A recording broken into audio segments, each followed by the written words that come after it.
This is not a particular year or a particular film. This is a look at Peter Greenaway and Michael Nyman. Now, in the previous one that I did, I'm Jumping Jack Flash. I mentioned that Whoopi Goldberg married David Clayson for a few years, and that he was camera operator on Peter Greenaway's film A Z and Two Noughts. And initially, Greenaway studied to be a painter at Walthamstow College of Art alongside Ian Dury, who later appeared in the Greenaway film The Cook, the Thief, His Wife and Her Lover.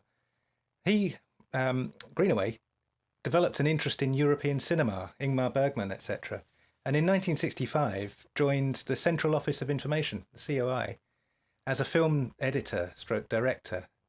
And he created some experimental films, Train, 1966, which is about the last steam trains at Waterloo Station, which is itself behind the COI.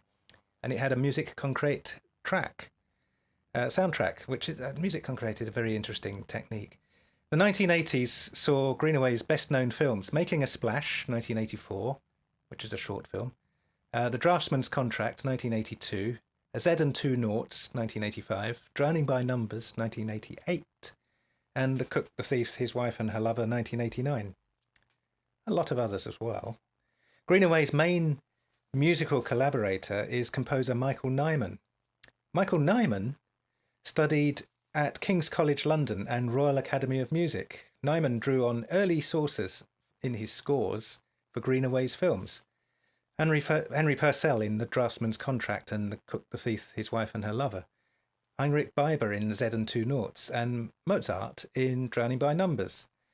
Many of Michael Nyman's works are written for his own ensemble, the Michael Nyman Band, originally made up of old instruments alongside modern instruments like the saxophone, to produce as loud a sound as possible without amplification. It later switched to a fully amplified lineup of string quartet, 3 saxophones, trumpet, horn, bass trombone, bass guitar, and piano. And in the 1970s, Neyman was a member of the Portsmouth Sinfonia, which is the self-described world's worst orchestra. The Draftsman's Contract, 1982, was about a young, arrogant artist contracted to produce a series of 12 landscape paintings or drawings of a country house. Part of the contract seems to involve complying to requests by the lady country house owner for pleasure with her. It all ends quite badly for all involved. The original cut of the film involved deliberate anachronisms, for example, the use of a cordless telephone in the 17th century. The film was originally shot on Super 16 film and then blown up to 35mm for cinema releases. Another film, A Z and Two Noughts, 1985, twin zoologists.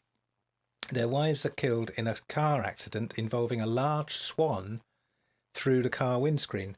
The twins become obsessed with images of growth and decay, watching videos on the origins of life and creating time-lapse video of decomposing life forms, videotaping the decomposition of prawns, and they take advantage of their contacts at the zoo to create decomposition videos of more and more complex animals moving up the food chain. Drowning by Numbers, 1988, the film centres on 3 married women, a grandmother, her daughter and her niece, each named Sissy Colpitts. As the story progresses, each woman successively drowns her husband. In Drowning by Numbers, number counting and the rules of games and repetitions of the plot are all devices which emphasise structure. Throughout the course of the film, each of the numbers 1 to 100 appear. A large majority of them are in sequence. Often they're seen in the background, sometimes spoken by characters. It's a very interesting set of works by Peter Greenaway and Michael Nyman. As I said, it's not really a specific film or a specific year, but Peter Greenaway, Michael Nyman, a very, very artistic pairing. And if you haven't already, subscribe and like. Thank you very much. Goodbye.